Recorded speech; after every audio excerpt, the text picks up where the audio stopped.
আজকে বাংলাদেশে এমন একটা অবস্থা চলছে যে অত্যন্ত দুঃখজনক হলো যে দলটি বাংলাদেশ আওয়ামী লীগ জাতির পিতা বঙ্গবন্ধু শেখ মুজিবুর রহমানের নেতৃত্বে সংগ্রাম করে স্বাধীনতা অর্জন করেছে, আজকে সেই দলকেই নিষিদ্ধ ঘোষণা করার চক্রান্ত এবং নিষিদ্ধ ঘোষণা করেছে। কোনো মিছিল মিটিং কোনো রকম কিছু করা যাবে না।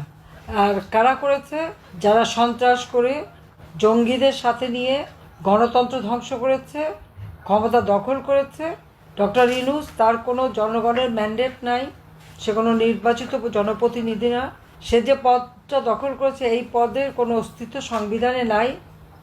শুধুমাত্র জঙ্গি আর সন্ত্রাসীদের দ্বারা চক্রান্ত করে, গভীর চক্রান্ত এবং সন্ত্রাস করেই সে এই পদটা দখল করে বসে আছে এবং এসে এখন আমাদের কি আওয়ামী লীগকে নিষিদ্ধ করবে, অর্থাৎ মুক্তিযুদ্ধের চেতনা নষ্ট করবে। একে একে মুক্তিযোদ্ধাদের, তাদের উপর অত্যাচার নির্যাতন, আওয়ামী লীগের উপর অত্যাচার নির্যাতন, আমাদের আওয়ামী লীগ সহযোগী সংগঠনের নেতা কর্মী, তাদের উপর চরম নির্যাতন, হামলা মামলা দিয়ে প্রতিনিয়ত নির্যাতন করে যাচ্ছে। জুলাই মাসের 7 তারিখ থেকে যে আন্দোলন শুরু করেছিল, কোটা বিরোধী আন্দোলন, সে আন্দোলনে তো এদেরকে কোনো রকম বাধা দেওয়া হয়নি। 14ই জুলাই পর্যন্ত একটা টোকাও পড়েনি তাদের উপর। কিন্তু 15ই জুলাই থেকে যখন ওই মিছিলে গুলি করা, পুলিশ হত্যা করা, মেট্রো রেল সহ বিপিটিভি ভবন, বিআরটিসি ভবন, আমাদের সেতু ভবন, প্রত্যেকটা এরকম আরও সমস্ত অনেক, কত নাম বলবো, সব জায়গায় আগুন দেওয়া শুরু হলো। আর একদিকে অগ্নিসংযোগ, একদিকে হত্যা, 450 মতন থানাতে আগুন দেওয়া, অস্ত্র লুট করে নিয়ে যাওয়া এবং সেই সাথে হত্যাকাণ্ড ঘটানো, পুলিশকে মেরে পা বেঁধে ঝুলে রাখা, আওয়ামী লীগের নেতাদের মেরে, কর্মীদের মেরে পা বেঁধে ঝুলে রাখা, যুবলীগের এক নেতা তাকে মেরে পা বেঁধে ঝুলে রাখার মতো এই ধরনের অমানবিক কাজগুলি তারা করেছে। আর সেই অবস্থায় এখন আওয়ামী লীগের উপরে হামলা সব কিছু করে, অত্যাচার নির্যাতন করে, আর আওয়ামী লীগকে ব্যান করে, নিষিদ্ধ করে। এরকম একটা অরাজক পরিস্থিতি। এরা নাকি বৈষম্য বিরোধী আন্দোলন নিয়ে এসেছে। তো বৈষম্য বিরোধীরা তো এখন বৈষম্য সৃষ্টি করছে। উচ্চ আদালত সেই রামদা, চাপাতি, চাইনিজ কুড়াল, লাঠিসোঁটা অস্ত্র নিয়ে চিফ জাস্টিসের এজলাস এবং চিফ জাস্টিসের বাসা আক্রমণ, তিনি পদত্যাগ করে চলে গেছেন। এর মধ্যে অনেকগুলি জজ সাহেবকে তারা জোর করে পদত্যাগ করিয়েছে। স্কুল থেকে নিয়ে শুরু করে ইউনিভার্সিটি পর্যন্ত শিক্ষকদের উপর জুলুম, তাদেরকে জোর করে পদত্যাগ করানো হয়েছে। ছাত্রছাত্রীরা শিক্ষকদের অপমান করে, বেয়াদবি করে, মানে একটা জাতিকে, আমরা একটা জেনারেশনকে তারা ধ্বংস করে দিচ্ছে, বেয়াদব করে দিচ্ছে। যারা এইভাবে মানুষের সাথে দুর্ব্যবহার করতে পারে, নিজের শিক্ষকরা অপমান করতে পারে, তাদের ভবিষ্যৎটা কী?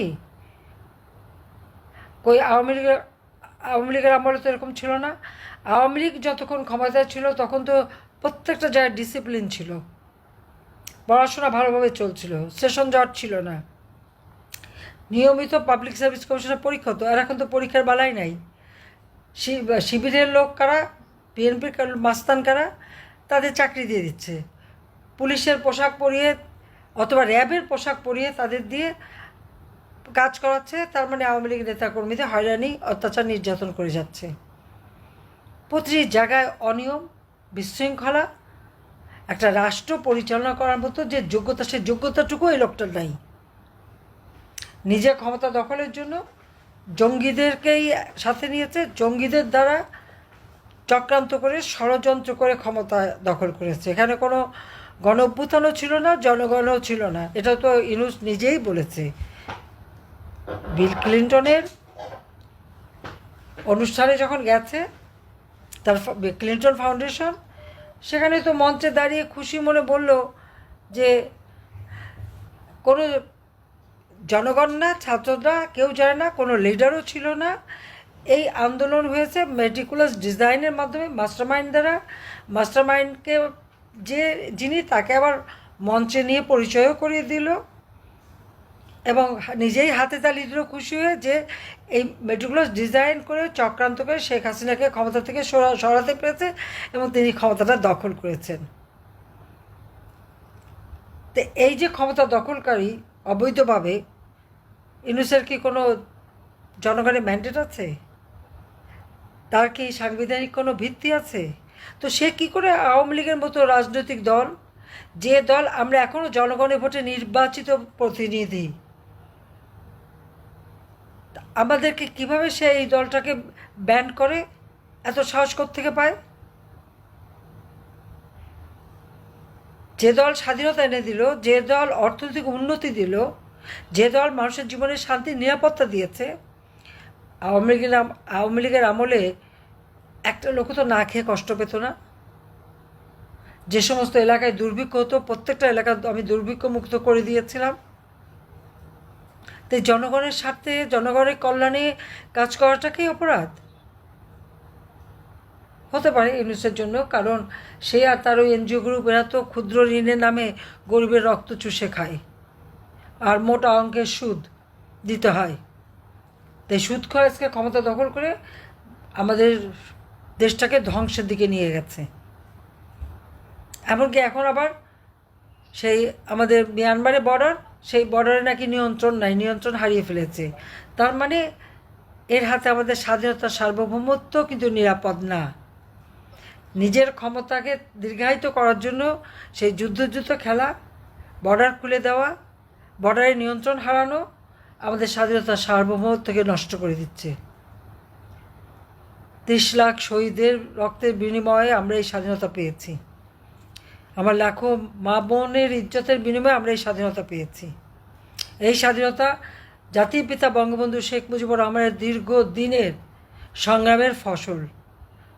বারবার তিনি কারাগারে বন্দী হয়েছেন জনগণের কথা বলতে যেয়ে, এই গণমানুষের কথা বলতে যেয়ে বছরের পর বছর জেল খেটেছেন, নির্যাতিত হয়েছেন। আর এই মাটিতে তাকে নির্মমভাবে হত্যা করা হলো। ওই 32 নম্বর বাড়ি, যে বাড়ি থেকে জাতির পিতা বঙ্গবন্ধু শেখ মুজিবুর রহমান স্বাধীনতা ঘোষণা দিয়েছিলেন, আমার সরকারকে হটানোর জন্য যখন সেই চক্রান্তটা করলো, আমাদের বহুজন আমি দেখলাম, অনেকেই তো সেটা বুঝতেই পারলো না, অমনি ওদের সাথে সুর মেলালো। আজকে দেশের অবস্থাটা কেমন আমার তো তাদের কাছে জানতে ইচ্ছে করে, এখন কেমন আছে, তারা কি দেখছে? ওই একটা ক্ষুদ্র গোষ্ঠী ইউনূসের ধারে কাছে তারা পয়সা বানাচ্ছে, পয়সা পাচার করছে। আর এই যে সমন্বয়ক যে কটা, এগুলি তখন টাকা পয়সা বানাতে বানাতে ফুলে ফাঁপে উঠছে, সব আঙ্গুল ফুলে কলা গাছ, এবং বিদেশে টাকা পাচার। দেশের মানুষ না খেয়ে কষ্ট পাচ্ছে, নিরাপত্তাহীনতায় ভোগে, নিজের ঘরেও নিরাপদ না, কেউ নিরাপদে পথ চলতে পারে না। সব থেকে মেয়েরা দিনের পর দিন শিশু নারী ধর্ষিত হচ্ছে, তাদের কোনো নিউজ দিতে পারবে না। সাংবাদিকদের বিরুদ্ধে মামলা, 6 জনকে তো হত্যা করেছে, প্রায় 18-20 জনের মতো জেলে, আর বাকি তো তাদের উপরে হুলিয়া জারি। আর হত্যা মামলার তো কোনো সীমা নাই, সীমাহীন। তার উপর আবার এখন দুর্নীতির মামলা। ইউনূসের নিজে দুর্নীতি করেছে বলে তদন্তে বেরিয়ে এসেছে, তার বিরুদ্ধে দুদকে মামলা, 5টা মামলা, ট্যাক্স ফাঁকি দেওয়ার মামলা। এমনকি লেবার, তার নিজের কোম্পানির লেবারদের টাকা মেরে খেয়েছে। লেবাররা মামলা করেছে, সেই মামলায় ইউনূসের শাস্তি হয়েছে। ইউনূস কিন্তু লেবার কোর্টে লেবারদের করা মামলায় সাজাপ্রাপ্ত আসামি, কনভিক্টেড। কি দুর্ভাগ্য আমাদের বাংলাদেশের মানুষের। আজকে একটা কনভিক্টেড শ্রমিকের অর্থ আত্মসাৎকারী, গরিবের রক্তচোষা, সুদখোর আজ ক্ষমতায় বসে তিনি খুব দাপট দেখাচ্ছে। সেটা আবার কাদের জন্য? ওই সন্ত্রাসী জঙ্গিদের। সমস্ত জঙ্গি সন্ত্রাসী সবাইকে কারাগার থেকে মুক্তি দিয়ে দিয়েছে, সব মুক্তি দিয়ে এখন তারাই তার শক্তি। এই কয়েকদিন আগে আওয়ামী লীগ নিষিদ্ধের যে মিছিল, ওই মিছিলও আপনারা দেখবেন আইএসআইয়ের পতাকা। দেশটাকে জঙ্গির দেশ বানালো। আজকে জঙ্গিদের জন্য অভয়ারণ্য, আর যারা সাধারণ মানুষ তাদের জন্য কয়েদখানা হয়ে গেছে বাংলাদেশ। এই অবস্থা তো দেশ চলতে পারে না। হ্যাঁ, নিষিদ্ধ করেছে, করুক। আওয়ামী লীগের শক্তি অনেক বেশি, বাংলাদেশের জনগণই আওয়ামী লীগের শক্তি। তার মতো অবৈধভাবে ক্ষমতা দখলকারী, তার সব নির্দেশনাই অবৈধ। আসে আইসিটি যে ইন্টারন্যাশনাল ক্রিমিনাল ট্রায়ালের জন্য কোর্ট করেছে, ওখানে তো করার তার কোনো রাইট নাই। এটা 1973 সালে পার্লামেন্টে পাশ করা আইন। এক্সিকিউটিভ অর্ডার দিয়ে অর্ডিন্যান্স জারি করে এটাকে সংশোধন করলে পার্লামেন্টেই আবার সংশোধন করতে হবে, তবেই এর কার্যকারিতা থাকবে। তা নাহলে এই সংশোধন তো অবৈধ। আবার 2 নম্বর কোর্ট তৈরি করেছে, এটাও তো অবৈধ, কারণ এটা তো পাশ করা হয়নি। যেখানে মানুষের জীবন মরণের কথা, সেই আইন পার্লামেন্টে যদি পাশ না হয়, আর ওই আইনে যদি কাউকে সাজা দেওয়া হয়, তো যারা সাজা দেবে তাদেরও একদিন বিচার হবে। ওই যে মানে আইসিটির চেয়ারম্যান, চিফ প্রসিকিউটর, দুদকের চেয়ারম্যান, বা দুদকের যারা মামলা করছে, বা এই আইসিটির যারা মামলা করছে, বা যারাই মামলা দিচ্ছে, একদিন বাংলা মাটিতে তাদের শাস্তি হবে। যে অবৈধভাবে সংবিধান লঙ্ঘন করে ক্ষমতা দখল করেছে তার বিচারও ইনশাল্লাহ হবে, এবং সেদিন বেশি দূরে না। এই জন্য আজকে প্রবাসে যারা আছেন, আপনাদের জনমত সৃষ্টি করতে হবে, আন্তর্জাতিকভাবে এটা তুলে ধরতে হবে যে যে দলটি স্বাধীনতা এনে দিল, গণতন্ত্র প্রতিষ্ঠা করলো। জনগণের কী ছিল? 75 সালের পরে মানুষের ভোটের অধিকার তো ক্যান্টনমেন্টে বন্দী ছিল। আন্দোলন সংগ্রাম করে জনগণের ভোটের অধিকার জনগণের হাতে আমরাই পৌঁছে দিয়েছি। আমাদেরই ছেলেমেয়েরা জীবন দিয়েছে। শহীদের তালিকা দেখা গেলে দেখবে আওয়ামী লীগ বা আমাদের ছাত্রলীগ, যুবলীগ, তাদেরই রক্ত ঝরেছে। আর সেই দলকে সে নিষিদ্ধ ঘোষণা করে, এত বড় দুঃসাহস। কাজে এর বিরুদ্ধে সর্বতোভাবে সংগ্রাম করতে হবে, আন্দোলন করতে হবে, একে ক্ষমতা থেকে হটাতে হবে, এবং দেশকে এই জালেমের হাত থেকে মুক্ত করতে হবে।